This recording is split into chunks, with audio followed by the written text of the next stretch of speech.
আসসালামু আলাইকুম প্রিয় গাইস।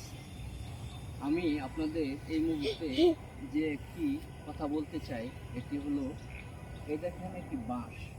এই বাঁশের জাতটা হয়তো এই দেখা গেছে আজকে ছোট, দিনের পর দিন এটা বড় হতে থাকবে, অনেক পরিমাণের বাঁশ হবে। এখানে অনেক বাঁশ অনেক কাজে ব্যবহার করা হবে। যে দেখা গেছে এখানে 200 বাঁশ থাকলে সবগুলি বাঁশ, প্রথম কথা হলো একরকম হবে না, এক একটা বাঁশ এক এক রকম হবে। বিক্রি করতে গেলেও এক একটা এক এক দামে বিক্রি করবে। আবার তার যেই প্রয়োজনীয়তা, এক এক প্রয়োজনে এই এক এক রকমভাবে এই বাঁশটি ব্যবহার করবে। কেউ এই বাঁশ নিবে মসজিদ নির্মাণ করার জন্য, কেউ এই বাঁশ নিবে তার বাড়ি নির্মাণ করার জন্য, কেউ এই বাঁশ নিবে চিতাশালে তাদের ধর্মীয় যেই কার্যপদ্ধতি আছে সেইখানে ব্যবহার করবে। এই এই বাঁশ আবার দেখা গেছে যাত্রা প্যান্ডেলও ব্যবহার করা হবে।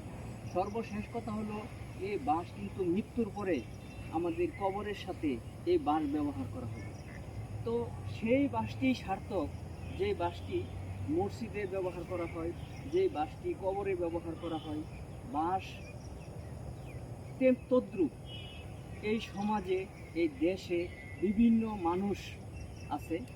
এক একজন মানুষ এক এক চারিত্রিক বৈশিষ্ট্য নিয়ে এরা জন্মগ্রহণ করে। তদ্রূপ এই চারিত্রিক অনুযায়ী কেউ ব্যবসা করতেছে, কেউ রাজনীতি করতেছে, কেউ সাধারণভাবে জীবনযাপন করতেছে। ঠিক বাঁশের মতনই মানুষের বিভিন্ন চরিত্রে নিয়ে এরা তারা বাস করে। কেউ নিজে মানুষের উপকার করতেছে, আবার কেউ মানুষের ক্ষতিও করতেছে। তাই আমাদের প্রত্যেকটা মানুষের, যেই মানুষটা আল্লাহ এবং রাসূলের তরিকা অনুযায়ী চলবে, আল্লাহর হুকুম মানবে, সেই মানুষটাই প্রকৃত মানুষ।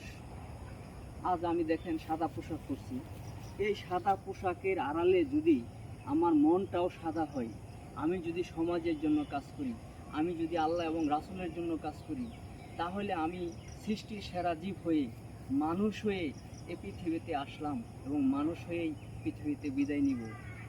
তাই আমি আশাবাদ ব্যক্ত করব, যারা আমরা এই সমাজে বাস করি, এই রাষ্ট্রে বাস করি, প্রত্যেকটি মানুষ যেন মানুষের চরিত্র নিয়ে হেরে জীবনযাপন করে, মানুষের কল্যাণ করে।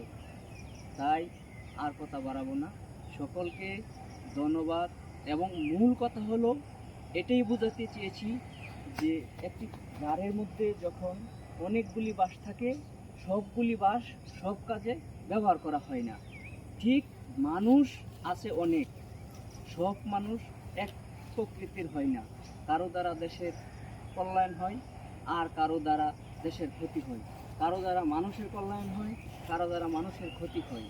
তাই আমরা কেউ কারো যেন ক্ষতি নিজের চিন্তায় জ্ঞান থেকে না হয়, সেইভাবে চলব। সেই কথাই বলে সবাইকে ধন্যবাদ জানিয়ে আমি আমার কথা এখানে শেষ করছি। আসসালামু আলাইকুম রহমতুল্লাহি ওয়া বারাকাতুহু।